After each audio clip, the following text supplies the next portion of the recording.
que es cierto que todos los días desde que me levanto hasta que me duermo estoy pensando en eso. Mira, yo siempre fui de la pública, que te estoy aquí rajando de la universidad, pero la universidad me mandó un correo de que había esas becas de la Unión Europea. ¿Qué te aportó a ti Berlín? Antes de marcharme, he de decir que estaba un poco como, habré tomado una buena decisión, no la habré tomado, y yo pensaba de mí mismo, con dos cojones. ¿Cómo crees que es tu proceso creativo a la hora de crear un cuadro, por ejemplo? Pues hago un poco el ejercicio de pensar, mi producto estrella son los cuadros, mi producto B es la ropa. Entonces, quería saber un poco qué es lo que haces tú cuando tienes esos bloqueos creativos, que imagino que te pasará. Estoy bloqueado, pasa lo siguiente, o digo, para adelante, pues pinto algo y algo me sale y de ese algo es como que resurge ahí, ¿sabes? En enero te vas a París y quería que me comentases un poco cómo surgió todo. Estábamos aquí en el piso y me llegó un mensaje de la Galería Gaudí. Ellos me hablaron y me dijeron que iban a tener allí representada su galería. De hecho, vamos a hacer una exposición a la vuelta de París, aquí en Madrid. Estoy un poco indeciso todavía porque siempre es como que lo último que hago es lo que más me gusta de... O sea, luego veremos también dónde están todos estos que lo hacen solo por dinero. Muy buenas a todos, estamos en un nuevo podcast de Nemesis, una semana más. Hoy tenemos como invitado a Pablo Ozo, compañero mío y amigo mío. Es artista, tiene una marca de ropa, yo creo que va a ser el nuevo Da Vinci español. Así que nada, no hay nadie mejor como él para presentarte, así que adelante, tío. ¿Qué tal? Bueno, lo primero, encantado. Es un placer estar en el podcast. Y, y nada, bueno, yo creo que lo de Da Vinci se pasa un poco. Por ahora me quedo en Pablo Ozo. Pero nada, o sea, así por presentarme, pues yo soy desde siempre una persona inquieta, alguien creativo y a quien la pintura le gustó desde pequeño y pues un poco fruto de las consecuencias de la cuarentena, empiezo a compartir así un poco lo que hacía, veo que empieza a gustar a la gente y empiezan a sucederse cosas y al final pues acabo dedicándome un poco a la pintura y haciendo drops de ropa que son como una como una consecuencia de la pintura. Son como una parte más de lo que hago en la pintura. Vale, pues una vez te presentaste, quería hacerte la pregunta de cómo comenzaste tú en la pintura o cómo comenzaste tú en el mundo del arte. Como te decía, fue todo un poco consecuencia de la cuarentena. Sí que es cierto que a mí siempre me gustó el emprendimiento, ya desde ahí, desde los 15, 16, me empecé a adentrar ahí un poco en el mundo del desarrollo personal, pues a leer estos libros que todo el mundo lee sobre, pues sobre marketing, sobre ventas, eh, empiezas a adentrarte un poco en las páginas web, las ventas online y todo este rollo. Y sí que es cierto que el mundo del emprendimiento es algo que siempre me interesó. Y, y de hecho ya había intentado algún proyecto antes de empezar con Ozo Supply. Pero luego llegada la cuarentena, pues fue como que se juntaron A y B, se juntó mi pasión por la pintura desde pequeño con mis ganas de emprender. Entonces vi que lo que estaba compartiendo estaba gustando a la gente y estaba teniendo reacciones a partir de ello y dije, hostia, igual puedo hacer un negocio a partir de esto. Y así fue un poco como empezó.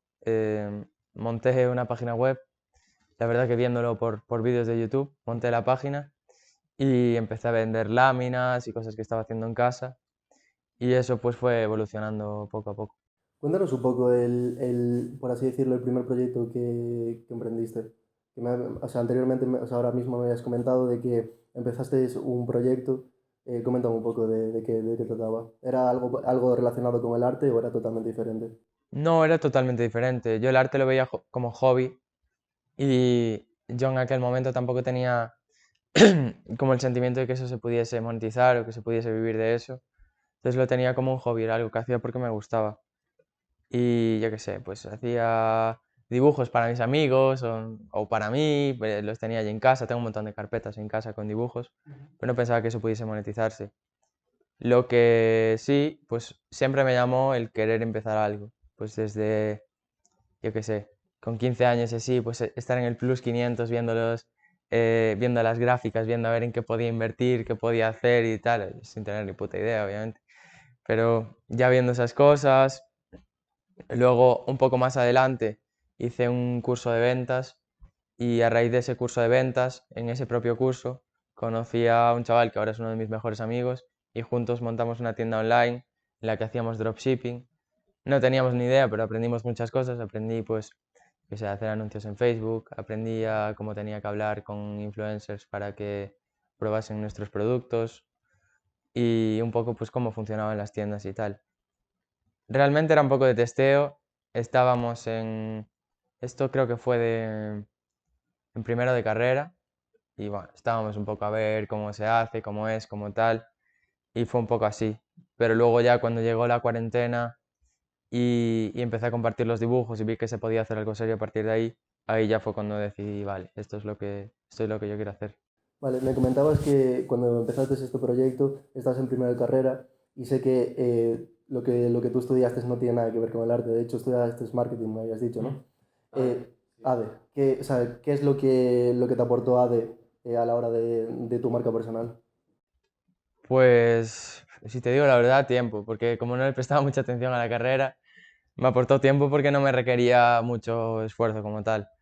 O sea, yo lo que hacía era estudiar en la época de exámenes, o sea, en la época de exámenes me metía full en la biblioteca o en casa a chapar para sacarlas todas, pero luego el resto del tiempo siempre traté de aplicarlo para cosas que para mí tenían más valor. Pues, por ejemplo, yo qué sé, me di cuenta de que si el tiempo ese en el que podía estar en clase lo invertía haciendo un curso de no sé qué o a través de Coursera o de 1000 páginas que hay en las que puedes hacer cursillos de 1000 cosas, pues que podía avanzar más rápido de lo que avanzaba a través de los estudios convencionales o que yo qué sé. Si me iba al gimnasio a entrenar con mi amigo, el que tenía una tienda de Shopify y estaba haciendo una cosa, pues que podía aprender más de él de lo que iba a aprender en clase. Entonces, más que nada me aportó tiempo. A ver, luego te aporta también, o sea, yo no estoy en contra de la educación. Yo creo que emprender tampoco tiene por qué todo el mundo ni que querer emprender, ni es para todo el mundo, ni nada. Pero, pero yo lo viví así. Y bueno, pues sí que me aportó cierta disciplina a la hora de trabajar, bueno, tener que cumplir con tareas para una fecha, pero a nivel de crear una imagen de marca o algo así, pues sí que lo veo un poco carente la carrera. Claro, ¿tú crees que ahora mismo las carreras, por así decir, marketing, ADE, todo del estilo, están un poco desactualizadas, en tu opinión? Creo que, mira, yo siempre fui de la pública, pero creo que sí, y siempre fui a la pública, a todo, pero creo que las privadas están haciendo lo mejor en ese sentido, porque al final, al ser una empresa, tienen que darle al consumidor lo mejor posible para que el consumidor decida irse con ellos. Entonces creo que, por experiencia de amigos y de gente que me cuenta, creo que ellos sí que lo están haciendo mejor porque están incluyendo todas estas cosas, incluyen ya cosas de algunas de inteligencia artificial en estas carreras. eh, o sea, yo sí que veía que amigos míos que estaban estudiándolo por ese lado iban más avanzados que yo, sabían más cosas que yo, o cosas que yo tenía que estudiarme por fuera. No sé, a ver, los fundamentos de la economía, todas estas cosas, la contabilidad al final es la misma siempre. Eso es así. Pero luego hay otras cosas, otros añadidos que sí que se echan un poco en falta. No sé si es porque no se motiva a los profesores a cambiar el temario o pues no sé por qué el sistema funciona así, pero Tengo una opinión sobre eso y yo creo que, por ejemplo, los profesores que imparten esas clases, no creo que ellos mismos hayan probado a hacer algo. O sea, yo creo que ellos mismos no han probado a cómo funciona una empresa o a crearla desde cero o meterse en ese meollo. Entonces yo creo que está un poco fundado por lo que tienes que dar, por lo que está estipulado y yo creo que está un poco desactualizado en ese sentido. Vale, me habías comentado también anteriormente que te dieron la oportunidad de irte a Berlín. Coméntame un poco cómo fue el proceso de esa beca. pues eso fue como bastante repentino. O sea, esto me llegó a través de un correo de la universidad, que te estoy aquí rajando de la universidad, pero la universidad me mandó un correo de que había esas becas de la Unión Europea. Y yo acababa de empezar con Ozo Supply, o sea, llevaba muy poquito tiempo, pero ya tenía algunas cosas. En plan, ya había hecho algún lanzamiento de ropa, tenía la página con los cuadros y con la ropa a la vez. O sea, tenía cosillas que se podía sacar de ahí. Y vi que había este programa de becas de la Unión Europea para irte a otro país y trabajar allí con alguien del ámbito que tú quisieses. Simplemente tenías que presentar un plan de empresa luego de presentar ese plan de empresa y bueno, burocracia de papeles y todo el rollo. Imagino que el plan de empresa era sobre tu marca. Claro, el plan de empresa sobre tu proyecto. Vale. Si lo veían aceptable, lo veían que era válido para el proyecto, pues te lo aceptaban. Y una vez ahí tú entrabas como una página en la que había muchos empresarios de muchos países, que eran empresarios de acogida, y eran empresarios pues desde empresas enormes, rollo, pues no sé, Balenciaga, pues tenía su empresario de acogida en no sé dónde, hasta empresas más pequeñas que eran empresas unipersonales o 2 personas o lo que sea. Y nada, pues presenté el plan de empresa. La verdad que cuando me fui a Berlín yo aún no sabía, en plan, no lo había estudiado en la carrera ni nada, lo aprendí a través de internet, de hecho. Y monté ese plan de empresa, lo envié, me lo aceptaron. Todo esto en un periodo de igual 10 días desde que vi la oportunidad. Porque, bueno, y me lío un poco, pero te explico por qué. Esto lo hice así porque yo solo quería irme a Berlín si era ese año. Si era el año siguiente no quería porque pensaba que me iba a lastrar en la carrera, igual me hacía estar un año más o lo que sea. Entonces mi idea era irme durante el curso a Berlín, pedir la dispensa de asistencia y volver para hacer los exámenes y no perderme nada de la carrera, no quería estar más tiempo allí. Entonces cubrí todo esto rápido, hice el plan de empresa, me lo aceptaron, entré en la plataforma de emprendedores, hablé con varios, de hecho estuve a punto de ir a Nueva York en lugar de ir a Berlín. Luego el empresario que me iba a coger en Nueva York como que se cayó de la plataforma porque se cambió de empresa o no sé qué movida. Y tenía 2 opciones, una era París y la otra era Berlín. Y me gustaba más la empresa de Berlín y allá fui. ¿Y qué te aportó a ti Berlín? O sea, no solo qué te aportó también, sino cuéntanos alguna anécdota que te haya ocurrido por ahí. Buah, pues muy guay. O sea, yo tengo muy buen recuerdo de esa época. Es como que me sentía muy libre porque es como que me fui de aquí sin conocer a nadie, sin saber nada. Y yo pensaba de mí mismo, "Buah, con 2 cojones, estás aquí". O sea, antes de marcharme, he de decir que estaba un poco como, "Buah, habré tomado una buena decisión, no la habré tomado". Un poco acojonado por cómo iba a ser. No conocía a nadie, no sabía dónde iba a vivir, ni sabía nada.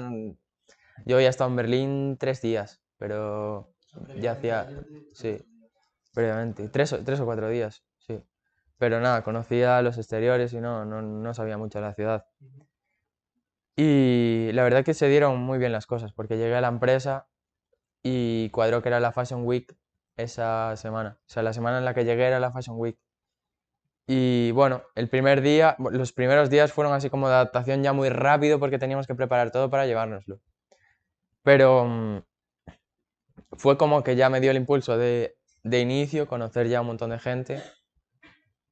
Mi mindset cuando iba a las pasarelas y a esto era, voy a conocer aquí a todo el mundo, en plan, vine aquí, no tengo nada, no conozco a nadie, voy aquí, en plan, puede ser lo que quieras, ¿sabes?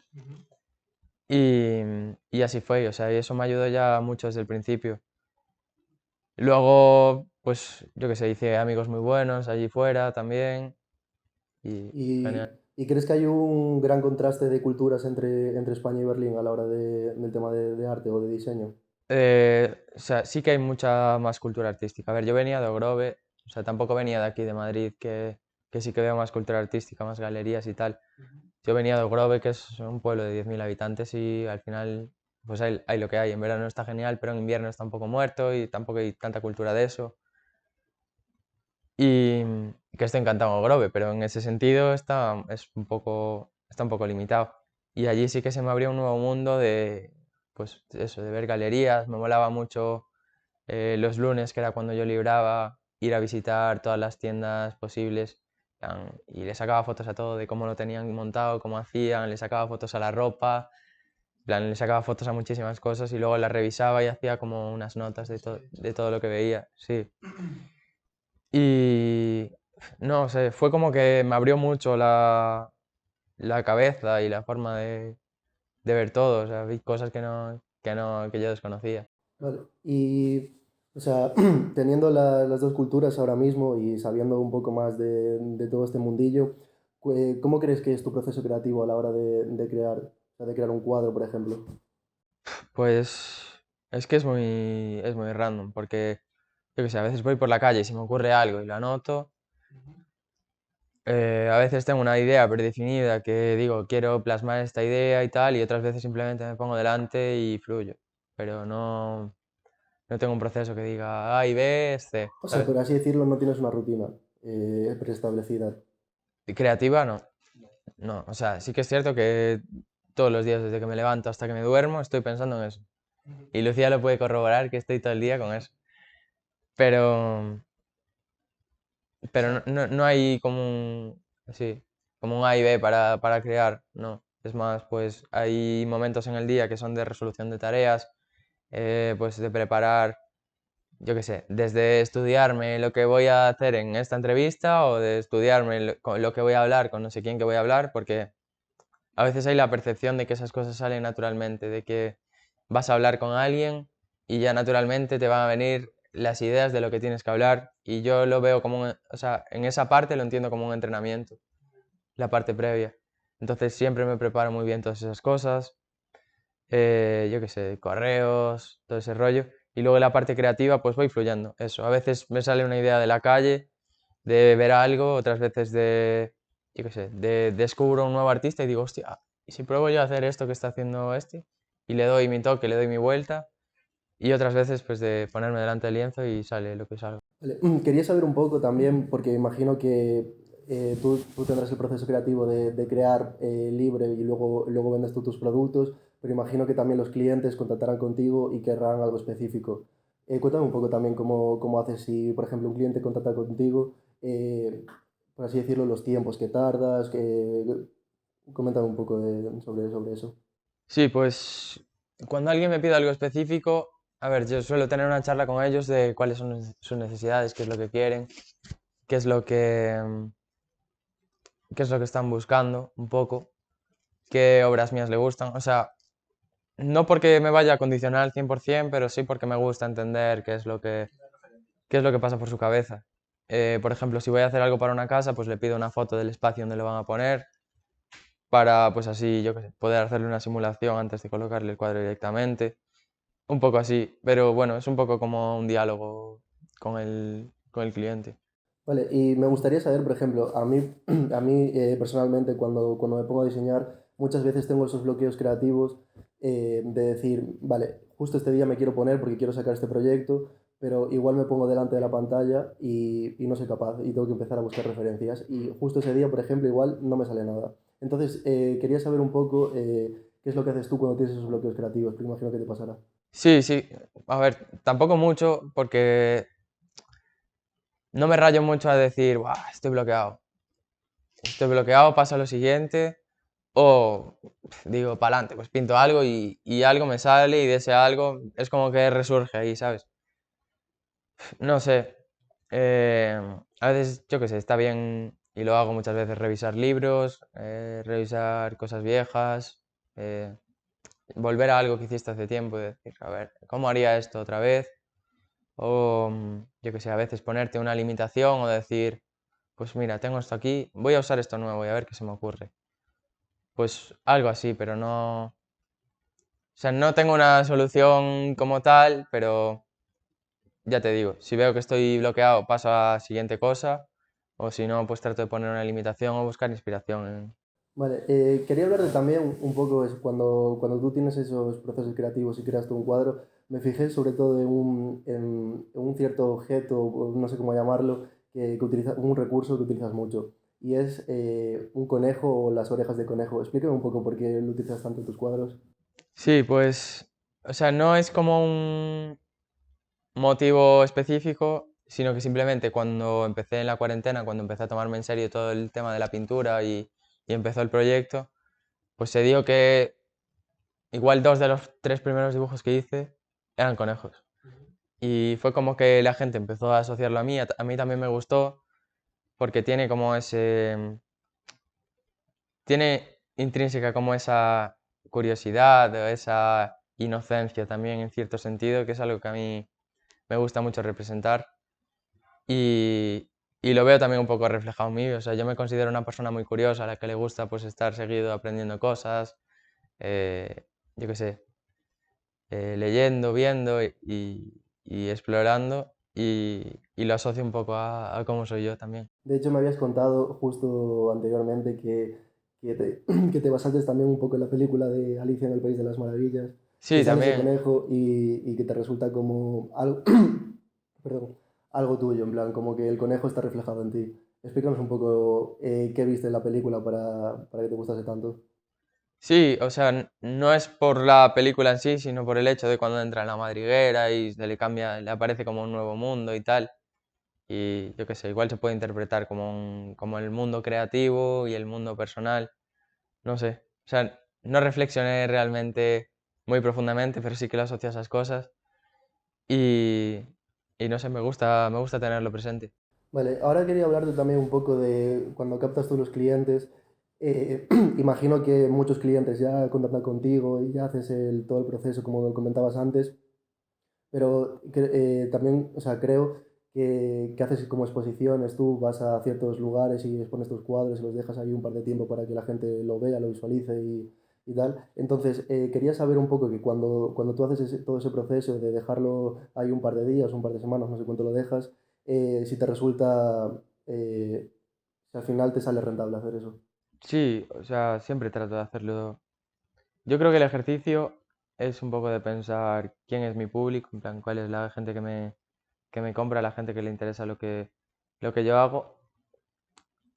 O sea, porque no es tanto una acción de voy a adaptarme a lo que la gente quiere. O sea, en cierto modo sí, porque vives en el mundo con la gente. Pero dentro de lo que tú haces y de lo que te gusta hacer, siempre hay gente que comulga un poco más con tu mensaje o que le gusta un poco más el tipo de cosas que tú haces. Y entonces se trata de poco a poco ir haciendo un perfil de esa persona a la que le gusta. No por engañar a nadie ni por nada, sino por, igual que tú con tus amigos te juntas con gente con la que te llevas bien, pues yo trato Ujú. de poner mis cuadros al lado de gente que se lleva bien con ellos, Ya ¿sabes? entiendo. Entonces, pues hago un poco el ejercicio de pensar cómo es el día a día de esas personas, a qué sitios van, cómo se relacionan, cómo interactúan con estas cosas y trato de estar en esos sitios presente. Pues a veces es a través de una pop-up en mi estudio que vienen allí, les explico y tal, y pienso cómo puedo atraerlos a mi estudio. Otras veces pues pienso a qué restaurante iría esta persona que yo quiero que me compre. Pues voy a poner una hora aquí y le voy a poner una tarjeta para que entienda y vea y tal. Y bueno, eso sí, un poco como intentando pensar dónde está la gente que combina bien o que se lleva bien con lo que hago y Vale, y ya para finalizar este tema, me habías comentado de que en enero te vas a París y quería que me comentases un poco cómo surgió todo. pues la verdad que fue así como muy, o sea, poco como aleatorio porque estábamos aquí en el piso y me llegó un mensaje de la Galería Gaudí que me decía que en enero iban a ir allí a París a una feria internacional de arte contemporáneo que se celebra, algo tipo, no sé si sabes lo que es Arco aquí, que es la feria de arte contemporáneo que hay en Madrid, pues algo así, pero allí en París. Esto se celebra en Puerta de Versalles, en un pabellón en el que hay como muchas mini galerías representadas. O sea, mini galerías quiero decir dentro del pabellón. Cada una tiene allí como su espacio, con sus paredes, y es como que entras a un sitio en el que hay full galerías. Te vas andando por allí, vas visitando todas las galerías. Entonces, ellos me hablaron y me dijeron que iban a tener allí representada su galería, que iban a tener su propia galería dentro de este espacio y que si estaba interesado en ir con ellos a París. Y nada, al par de días fui a su propia galería aquí en Madrid, hablé con ellos. De hecho, vamos a hacer una exposición a la vuelta de París aquí en Madrid. Y, y nada, fue todo así como muy, muy orgánico. O sea, me lo propusieron, hablé con ellos, me gustó las condiciones que había para ir. Vi vuelos también y tal para ir de allí y firmamos de una. Yo me imagino eso como una feria, o sea, un recinto súper grande y justo que hay varios puestos de diferentes galerías. Y justo en la tuya, que es la, ¿cómo habéis dicho? Gaudí. Gaudí tendrá su propio espacio y en ese espacio habrá varios artistas. Va un poco así, ¿no? Sí, eso es. O sea, cada una de las galerías pues se monta allí dentro de ese espacio y en cada una pues igual hay 3, 4 o 5 artistas representados. Depende un poco de, yo qué sé, de la obra que lleven o del curador, de lo que decida, cómo decida disponerlas y así. ¿Y tienes pensado ya un poco qué cuadros vas a exponer o vas a crear unos propios para justo ese momento o vas a llevar algo que ya tienes? Pues te decía antes, estoy un poco indeciso todavía porque siempre es como que lo último que hago es lo que más me gusta de mi obra. Entonces aún estoy un poco pensando si algo de lo que haga próximamente va a ser algo que me guste más y decida llevármelo y tal. Como tengo un poco de margen hasta principios de enero para que se envíen los cuadros al sitio, pues me voy a dar un mesecito de a ver qué sale. Pero si no, supongo que este cuadro de aquí irá prácticamente seguro y alguno más. No sé, no tengo todavía decidido. Vale, ¿y vas a también exponer algo de tu marca de ropa o simplemente vas a llevar los cuadros ahí o... No, no, es solo de cuadros la feria. Sí, lo que sí que voy a llevar es una de las teles que tengo pintadas, que se pondrá allí como escultura además de los cuadros. De hecho, esa tele, si no recuerdo mal, la tienes en Instagram, ¿no? Tienes un post en Instagram con... O sea, vas a llevar esa. Está muy guay, tío. Vale, pues vamos a cambiar un poco de tema, vamos a hablar de tu marca de ropa. Y quería preguntarte un poco si el estilo que tienes tú para hacer los cuadros lo reflejas un poco en la marca de ropa o es algo totalmente diferente. Porque sé que al principio sí que, o sea, por lo que tengo visto, era bastante diferente, pero ahora sí que se asemejan bastante. Sí, al principio yo tenía el pensamiento de que tenían que ser cosas separadas. Incluso llegué a pensar que no tenía que saberse quién estaba detrás de la marca de ropa, simplemente tenía que gustar por diseño y tal. Pero luego, de hecho, a raíz de Berlín, que fue como el punto de inflexión en el que me di cuenta, vi que mi marca personal como artista y la ropa tenían que ir ligadas porque el arte era lo que creaba valor a la ropa. Entonces, así como volví de Berlín, empecé a trabajar más en mi marca personal como artista, me puse a pintar a full. Mi pensamiento fue de que todo el mundo que viese mis cuadros tenía que saber que eran míos, tenía que ir mejorando mi técnica, mi estilo poco a poco, ir puliéndolo y crear un imaginario colectivo de lo que era Ozo, de que tuviese ese cuadro y, hostia, Ozo. Y que luego eso lo podría trasladar a la ropa. Obviamente no es el mismo yo al 100% porque lo adaptas, cambias algunas cosas y metes otras nuevas que no están implícitas en los cuadros, pero sí que creo que tiene que haber que tiene que estar ligado. Y de hecho, antes era Ozo Supply y ahora decidí cambiarlo a Ozo Supply Courtesy of Pablo Ozo. ¿Sí? No me había fijado en eso. Vale, ¿y cuál crees que fue la respuesta del público con la marca de ropa? Es decir, no, ¿tú qué tenías primero, la marca de ropa o los cuadros vendían? Empecé un poco a la vez con las dos cosas. Empezaste a la vez, Sí. ¿no? Vale, y cuando hiciste ese cambio, ese tránsito, porque al principio no tenía nada que ver una cosa con la otra, ¿cómo el público a raíz de eso, cuando empezaste a mezclar ya las dos cosas y unirlas, cómo lo vio el público? Lo aceptó bien o fue un poco raro al principio? Coméntanos un poco. No, yo lo que me di cuenta es de que progresivamente, conforme mi arte iba mejorando, iba subiendo y tal, había mucha gente a la que le gustaba, pero no podía tenerlo en su casa, pues por espacio o por economía o por lo que sea. Por lo que sea no podía tenerlo, pero sí que le gustaría llevar una prenda, porque al final una sudadera se la pones prácticamente a diario. Entonces era una forma de llegar a más gente, de abrir un abanico más grande de público y también de acercarme un poco a la gente joven, porque sí que es cierto que los cuadros, pues la media de edad de compra pues está en los 40, 40 y pico. Entonces era una forma de seguir conectado a la gente de mi generación y a la de seguir haciendo lo que me gusta. Y la verdad que llegó muy bien, incluso mejor que como lo estaba haciendo antes por separado. O sea, creo que fue como que la gente se dio cuenta de que era mucho más orgánico eso. Y a la hora de captar los clientes, imagino que tendrás como una metodología diferente a la hora de, o sea, tienes los cuadros y captar a los clientes de cierta forma, pero la ropa es algo muy diferente. Entonces, ¿tienes como otra metodología para la hora de captar de esos clientes?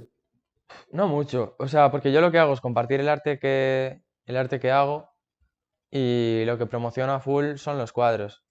Y luego a raíz de los cuadros, pues hay mucha gente a la que pues le gusta, pues, queda un poco tal, pero que hay gente a la que le gustan y, y esa gente, pues si no accede al cuadro, se acaba derivando a la ropa. Entonces es como muy... Yo simplemente comparto lo que hago. Comparto pues mi día a día de hoy hago este dibujo, hoy hago este cuadro, hoy estoy viendo las etiquetas para esta prenda y tal. Y es como que se forma un ecosistema en torno a todo ese arte, pero no está como 100% separado ni la forma de promocionar una cosa ni de otra, porque al final soy todo yo. Eh, Imagino que tú a la hora de vender los productos, porque yo veo que los cuadros semanalmente, o sea, no semanalmente, pero cada cierto día como que expones uno y luego lo tienes a la venta ya, pero en la marca de ropa sí que es algo diferente. ¿Cómo trabajas tú la marca de ropa? ¿Le vas por drops, vas por temporadas o cómo hilas un poco ese tema? Sí, pues la marca de ropa realmente que lo llevo como te digo que va ligado a lo que hago con los cuadros. Quiero que también la ropa sea en sí un producto artístico, entonces no hay siempre ropa disponible. Es como hago un lanzamiento de X prendas, 50, 100 prendas por modelo, pero van numeradas y limitadas. Y ahí se quedan y no se repiten, nunca se repiten. O sea, es por así decirlo algo exclusivo, ¿no? Es algo exclusivo y así trato pues, de hacerlo con el packaging, la forma de envolverlo y la forma de promocionarlo también. O sea, quiero que la experiencia sea parecida a la de si compras un cuadro o de si compras una lámina de una serie limitada. Quiero que sea algo así y por eso lo hago también cada X meses. A veces también depende, no te voy a mentir, a veces depende un poco también de si estoy full cargado de trabajo con los cuadros, pues me espero un poco más y la saco, al final voy midiendo ahí un poco. Vale, quería hablar un poco ahora de tus inicios a la hora de la ropa, porque sé que al principio, por ejemplo, a mí me pasó que al no tener ni puta idea de nada, hablar con proveedores, saber el tallaje, saber qué prenda escoger y demás, y qué metodologías, porque hay varias, hay bordado, serigrafía y todo el rollo. Quería un poco cómo fue tu aprendizaje y qué fue lo primero que sacaste. O sea, ¿qué prenda fue lo primero que sacaste? Lo primero que saqué fue una camiseta, de hecho de un conejo, que tenía como una capa de superhéroe. Le hice con serigrafía y ahí me ayudó una empresa de allí de Ogrove. Y de hecho ellos, como tienen una marca que trabaja mucho a nivel tanto regional como nacional, me ayudaron mucho porque me aconsejaron en cuanto a cómo hacer las etiquetas, dónde hacerlas, las etiquetas de goma que me preguntabas. eh, Todo esto, o sea, materiales. eh, Poco a poco ya también te vas dando cuenta de esta ropa de más gramaje es mejor, esta es peor, esta serigrafía no me gusta tanto, me gusta más esta, prefiero hacer un estampado con, con DTG o con lo que sea. Al final es un poco ir probando todo y te vas adaptando a lo que más te gusta. Por lo que veo en tu marca de ropa, solo tienes ahora mismo, bueno, sí que sacaste algún objeto y demás, como una cartera y tienes bolsos y demás, pero sí que te basas casi siempre en camiseta y sudadera. ¿Tienes pensado ampliar esa gama o quedarte ahí? Pues la verdad es que no lo sé, porque como lo veo como una prolongación del arte y no como una marca en sí que necesita tener una... Porque si lo piensas, o sea, las marcas venden normalmente A y B. Normalmente tienen un producto que es el que te llama la atención. Piénsalo en Balenciaga, tiene su vestido de 5.000 pavos o lo que sea. Y luego lo que te vende es B, que son unos subproductos de ese producto que son los que la gente puede acceder. Mi producto estrella son los cuadros. Y es a través del que es mi reclamo, es lo que a la gente le llama la atención de inicio. Mi arte, el que pones en la pared. Mi producto B es la ropa. Yo quiero darle también un motivo artístico y quiero darle una importancia artística también y por eso cuido mucho el packaging y todos los detalles relacionados con esto y lo lanzo cada X tiempo. Pero al final la marca, cuando se hacen estas cosas, lo que procuras es darle una profundidad a la marca, que tú veas que una marca no hace solo camisetas, sino que hace camisetas, sudaderas, que este tío hace cuadros, hace bolsos, hace carteras y hace tal. ¿Por qué? Porque si tú ves una marca solo de camisetas, pues vaya mierda, no le quiero comprar. Pero si esa marca tiene una profundidad, tiene gorros, tiene pantalones y tiene tal, y dices, hostia, esto es una marca de verdad. Entonces, como yo ya tengo esa profundidad a través del arte que hago en otras cosas, pues al final me voy a lo que la gente viste en el día a día y, y con lo que puedo llegar a más gente. Sí que me gustaría, igual en un futuro, hacer un lanzamiento exclusivo de, yo que sé, una chaqueta o algo así distinto y tal, pero a corto plazo no, a corto plazo lo voy a mantener así. Vale, y por lo que vi, recientemente has hecho una colaboración de marca. ¿Tienes pensado hacer o sea, más colaboraciones en un futuro o centrarte primero en lo tuyo y luego ya más adelante centrarte ya así en colaborar con ciertas marcas o ciertas personas? Pues la verdad que cada vez quiero colaborar menos y centrarme más en como pulir mi mensaje al 100%.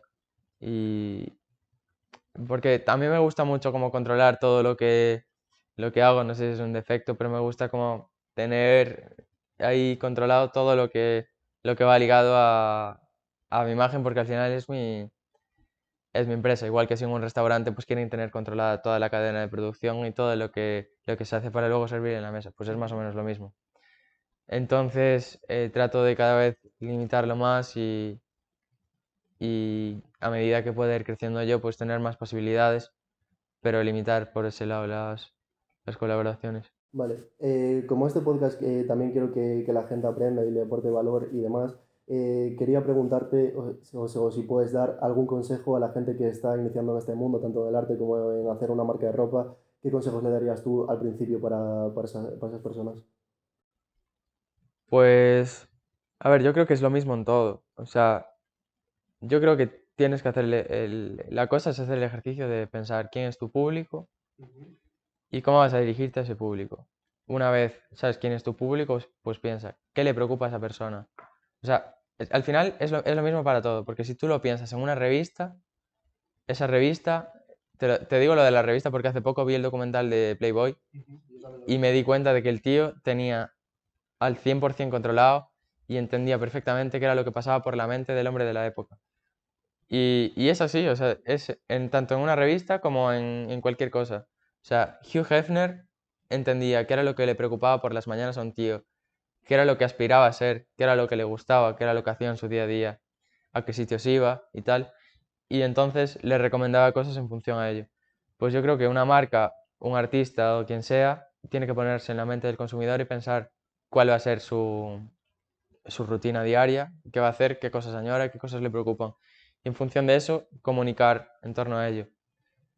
Em, Luego, yo creo que es importante también tener producto, porque si no tienes producto, va a llegar gente y no vas a tener nada que ofrecerle, entonces esa gente muchas veces se va a ir. Y sobre todo en el mundo del arte y la moda, los principios siempre son jodidos y es normal que no te compre mucha gente. Yo creo que hay que mantener la constancia hasta que llega a un punto que es como un punto de inflexión en el que ahí empiezan a darse las cosas naturalmente. Pero mientras, asumir que va a haber mucho trabajo previo que no va a tener una recompensa, por así decirlo, aunque realmente tú estás acumulando. Y luego hay otra cosa que no tiene tanto que ver, pero que a mí siempre me gusta tenerla presente, que es que si das, al final acabas recibiendo. Entonces, yo entiendo que si yo genuinamente pues trato de aportar en la medida de lo que pueda valor a las personas, o que genuinamente soy amable con ellas, trato de, si ellos quieren comprarme, ofrecerles la mejor experiencia posible, y, y lo entiendo de ese modo, creo que al final estas cosas es como que el mundo te las devuelve de alguna forma. Y yo creo que es un poco eso. Yo, por ejemplo, cuando comencé un poco la marca, como yo estudié diseño y demás, pensaba que una vez ya tenía mi proveedor, mis diseños y tal, sabría hacer todo. Pero al cabo del tiempo, cuando hice mi primer drop y demás, me di cuenta que no tenía ni puta idea de nada, tío. Y que me tenía que esforzar yo en aprender más. Y yo creo que eso es un mensaje que le quiero dar a la gente, que no solo se quede con lo que tiene, sino que indague un poco más, porque rollo, este mundillo también se va actualizando cada dos por tres y salen nuevas metodologías de impresión, nuevas tintas, un poco por ahí. Entonces, yo creo que la gente se debería de actualizar, no solo quedarse con lo que se tiene y, y yo creo que ese es el mensaje fundamental, que yo creo que no te quedes obsoleto, sino que intentes mejorar cada día. Vale, y ya para finalizar un poco este podcast, quería preguntarte cómo te ves en unos años. ¿Te ves en este mundo del arte? ¿Te ves delegando cierta, por así decirlo, marca que tienes a distintas personas?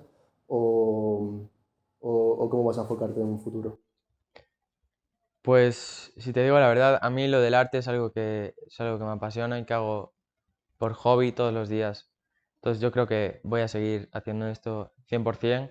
Mi objetivo es seguir creciendo y yo siempre, pues como me voy poniendo metas de como pequeñas montañitas que tienes que ir escalando y yo creo que una vez las escalas es difícil que te vayas para abajo de esas. Entonces tienes que ir buscando tus piquitos a los que tienes que ir llegando. Entonces mi objetivo es seguir escalando todos esos y, o sea, lo digo abiertamente, a mí me gustaría llegar a ser un referente a nivel España y en el mundo también en un futuro.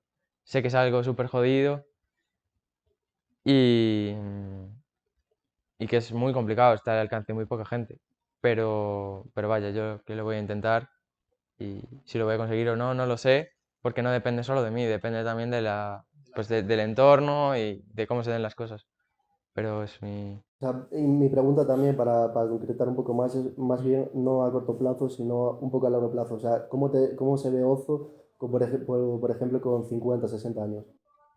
pintando pintando en un estudio y obviamente tendré delegadas tareas. Pues por ejemplo los vídeos no me los grabaré yo con el móvil, tendré alguien que me los grabe, la ropa la tendré un poco delegada en el sentido de que yo haré el diseño, pero no me ocuparé de contactar con el proveedor ni nada. Pues al final hay tareas que son más rutinarias, o yo qué sé, contestar emails, todas estas cosas que son un poco más rutinarias, al final pues acabaré delegándolas.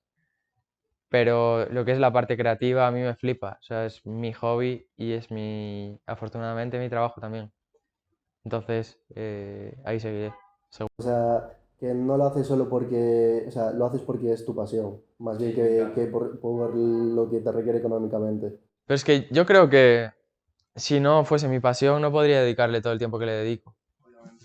O sea, yo qué sé.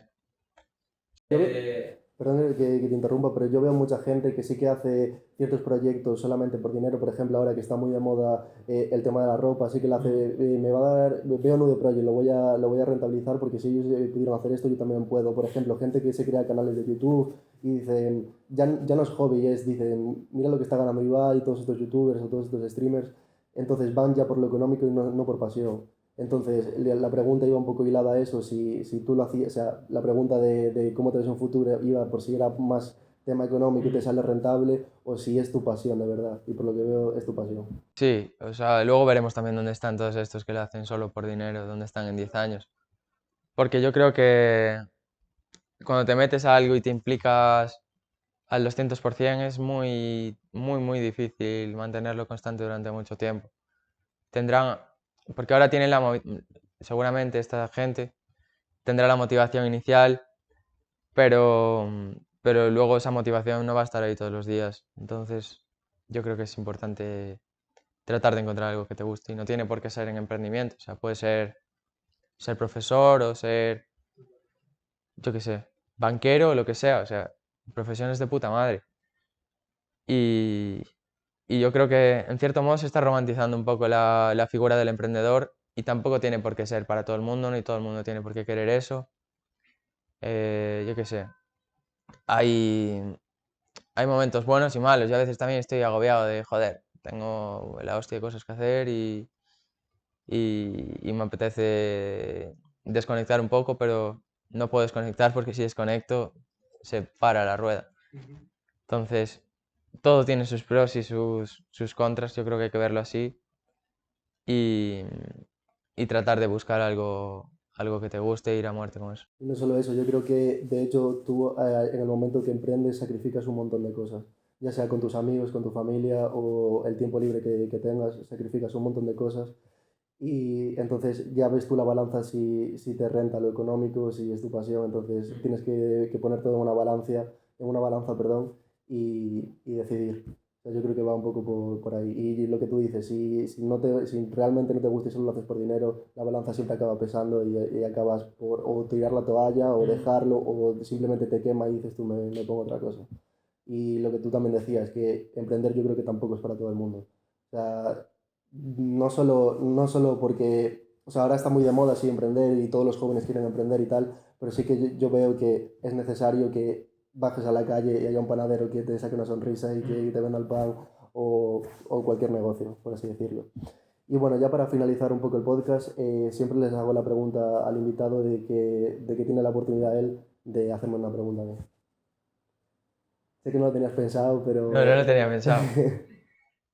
No, pero voy a aprovechar para preguntarte un poco acerca del podcast, o sea, ¿cuál es tu perspectiva del podcast? ¿Qué es lo que te gustaría aportar a la gente y cómo lo ves de aquí a 3 años? Vale, pues mira, yo el podcast lo empecé, de hecho, esto lo comentaré también en un podcast más adelante, de un preguntas y respuestas que quiero hacer y contaré un poco de cómo surgió la marca y cómo surgió todo el podcast, pero voy a hacer un breve resumen.